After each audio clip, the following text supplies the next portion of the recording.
राष्ट्रवादी काँग्रेस पक्ष इंदापूर तालुका शेतकरी आणि कार्यकर्ता मेळाव्याच्या निमित्तानं व्यासपीठावर उपस्थित असलेले आपल्या सर्वांचे लाडके नेते आणि या राज्याचे सन्माननीय उपमुख्यमंत्री राष्ट्रीय नेते माननीय अजितदादा पवार साहेब आज पहिल्यांदाच राजकीय मेळाव्यामध्ये जाहीररित्या व्यासपीठावर उपस्थित असलेल्या आपल्या अजितदादांच्या असलेल्या सुविद्य पत्नी सन्माननीय सुनेत्रावहिनी पवार, आपल्या तालुक्याचे लाडके आमदार माननीय दत्तमामा भरणे, व्यासपीठावर उपस्थित इंदापूर तालुका आणि पुणे जिल्ह्यातून आलेले राष्ट्रवादी काँग्रेस पक्षाचे विविध क्षेत्रातले सर्व सन्माननीय पदाधिकारी, इंदापूर तालुक्यातून आलेले सर्व कार्यकर्ते, बंधू भगिनी, श्रद्धेय मातांनो आणि पितांनो,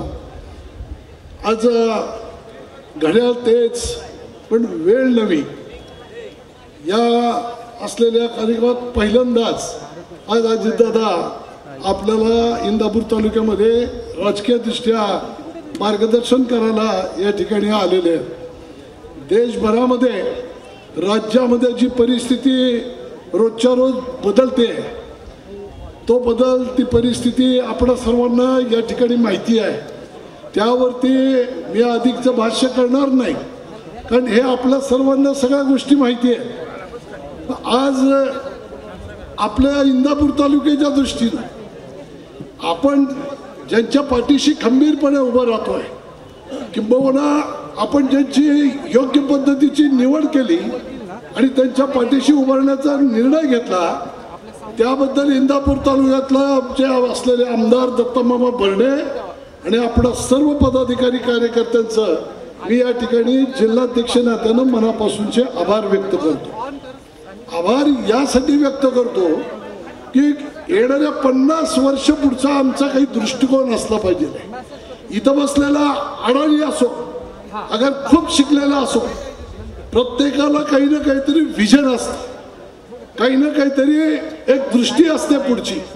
हे आज नंतर 50 वर्षांनी जेव्हा आमच्या नंतरची पिढी या ठिकाणी सार्वजनिक जीवनामध्ये येईल किंवा कौटुंबिक जीवन जगेल, आज ज्या सुविधा आहेत त्यापेक्षा अधिकच्या सुविधा जर त्याला मिळवून द्यायच्या असतील, त्याचं जीवन सुसह्य करायचं असेल, जर घराघरामध्ये आनंद निर्माण करायचा असेल, तर या इंदापूर तालुक्याचा सर्वांगीण विकास करणं हे अत्यंत गरजेचं आहे।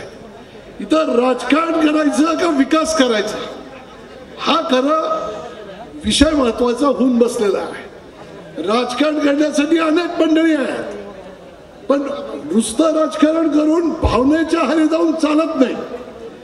सैन्य हे शेवटी पोटावरती चालतं, सैन्य हे भावनेच्या आहारी जाऊन लढूच शकत नाही। त्यामुळं पोट जर भरायचं असेल तर सर्वांगीण विकास व्हायला पाहिजे।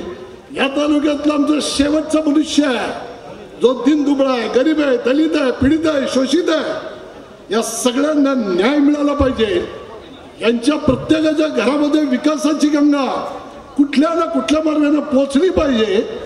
यासाठी सगळी जी काही विकास जे आहे ते विकास करण्याचं काम या महाराष्ट्रामध्ये कोण करू शकतं हे या राज्यातल्या विरोधकांना विचारा।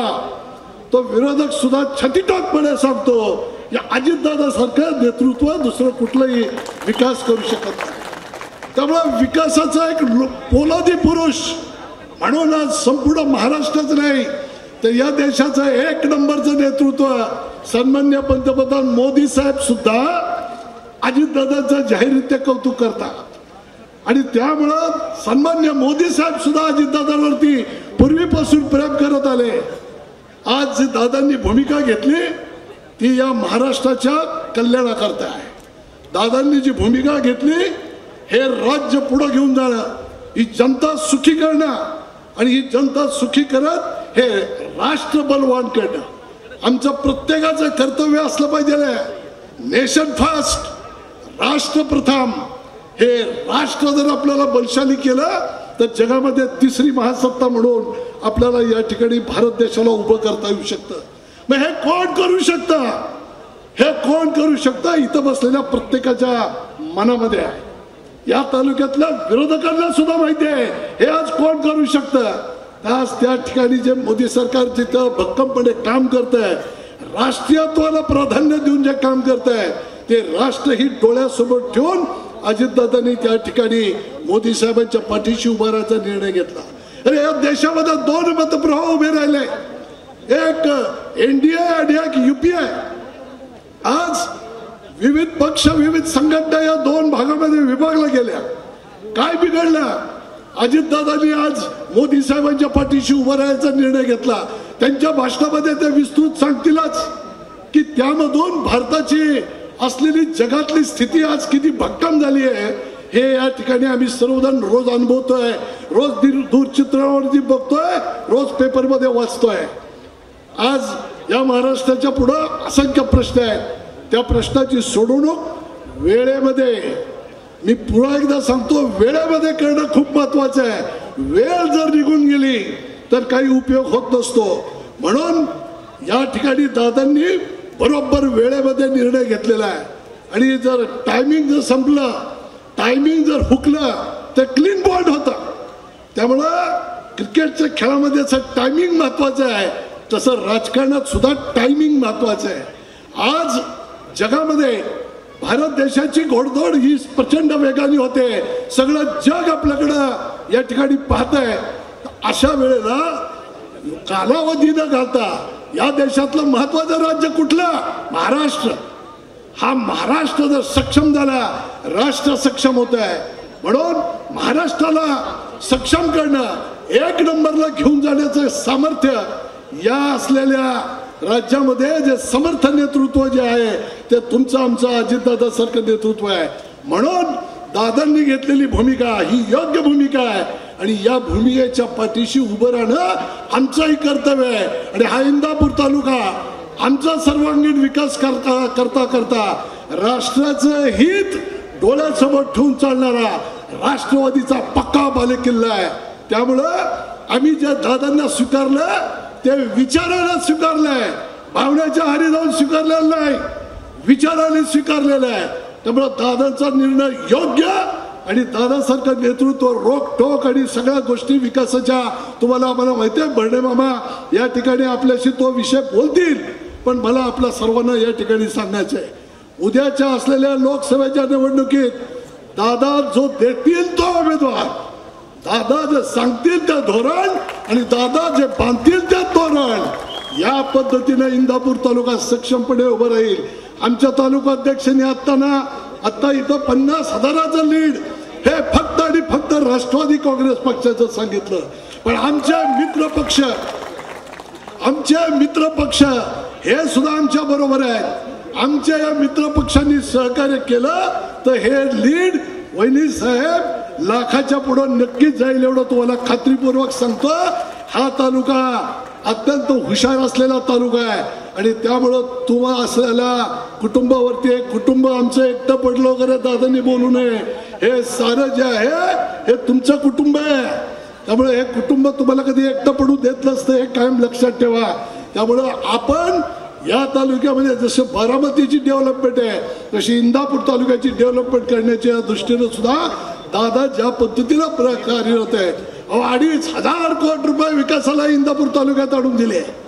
दादा तिथं अर्थ खात्यामध्ये आहेत, मंत्री आहेत, मामांनी इथं मागायचं, दादानी द्यायचं, हा कार्यक्रम गेले 10 वर्ष या ठिकाणी चालू आहे। त्या पद्धतीनं सर्वांगीण विकास सगळ्या गावागावचा होतोय। प्रत्येक गावातल्या कार्यकर्त्याला सांगणं आहे, उद्याची निवडणूक होत असताना या निवडणुकीमध्ये आपल्याला बूथ वरती काम करायचं आहे। आपापलं बूथ हा भक्कम करण्याचं काम आपण करायचं आहे। या बूथ वरती काम करत असताना या 2 महिन्यामध्ये सगळे आमचे पदाधिकारी कार्यकर्ते हे बूथ वरती प्रामाणिक काम करतात का नाही हे बघण्याचं काम आम्ही करणार आहे। तेव्हा आपण सर्वजण आपलं कर्तव्य म्हणून आपल्या तालुक्याचा विकास सर्वांगीण करायचा म्हणून या असलेल्या बूथच्या रचनेमध्ये आणि बूथ सक्षम करण्याच्या कार्यामध्ये येणाऱ्या महिना 1.5 महिन्याच्या कालावधीमध्ये कार्यरत राहायचं। विकास तर 100% होणारच आहे। जे तुम्ही सांगाल ते काम सगळं पूर्णत्वाला नेलं जाईल, पण आम्हाला प्रत्येक बूथवरचं मतदानच बघायचं आहे। म्हणून ज्या कार्यकर्त्याला माझ्या गावात फंड पाहिजे, माझ्या गावात विकास पाहिजे असं ज्याला वाटतं तो त्या गावचा पुढारी. पुढारी म्हणजे सगळ्याला पुढं घेऊन जातो तो पुढारी. सगळ्या जाती धर्माच्या लोकांना गावामध्ये विश्वासात घेऊन आपल्या बूथवरती जास्तीचं मतदान राष्ट्रवादी काँग्रेस पक्षाच्या घड्याळाला करून दाखवा. जे तुम्ही सांगाल ते सर्व विकासाचं काम तुम्हाला या ठिकाणी करून देण्यात येईल. एवढंच या ठिकाणी मान्य दादा मामा आणि या सर्वांच्या वतीनं आपल्याला ग्वाही देतो. या इंदापूर तालुक्यात पहिल्यांदाच दादा भूमिका घेतल्यानंतर या ठिकाणी आलेले आहेत. वहिनीसाहेब या ठिकाणी आलेले आहेत. जय पवार त्यांचे पुत्र या ठिकाणी प्रेक्षकात बसलेले आहेत. हे जमिनीवरचा कार्यकर्ता आहे. त्यामुळे अशा पद्धतीनं हे सर्व कुटुंबाचं आणि आलेल्या सर्व तुम्हा लोकांचं मनपूर्वक स्वागत करून जिल्ह्यातून अनेक लोक या ठिकाणी आलेले आहेत. शिरूर तालुक्यातली काही मंडळी या ठिकाणी पक्षामध्ये दादांच्या पाठीशी उभं राहून प्रवेश करणार आहेत. अन्यही लोक प्रवेश करणार आहेत. जे प्रवेश करणारे सर्व पदाधिकारी जे सन्माननीय व्यक्ती आहेत या सर्वांचं या ठिकाणी मनापासून पक्षामध्ये स्वागत करतो. जिल्हाध्यक्ष नात्यानं त्यांना विश्वास देतो की तुम्ही आज जे पक्षात प्रवेश करताय, राजेंद्र कोरेगावकर आहेत, सियोत फराटे आहेत आणि अनेक काही कार्यकर्ते या ठिकाणी प्रवेश करतायत. या सर्वांना जिल्हाध्यक्ष नात्यानं सांगतो की आपण म्हणाल ती भूमिका येणाऱ्या काळामध्ये आपण निश्चित पद्धतीने घेऊयात. एवढंच या ठिकाणी सर्वांना सांगून मी पुन्हा एकदा आपलं सर्वांचे आभार व्यक्त करत आपली रजा घेतो. जय हिंद, जय महाराष्ट्र. एबीपी माझा, उघडा डोळे बघा नीट.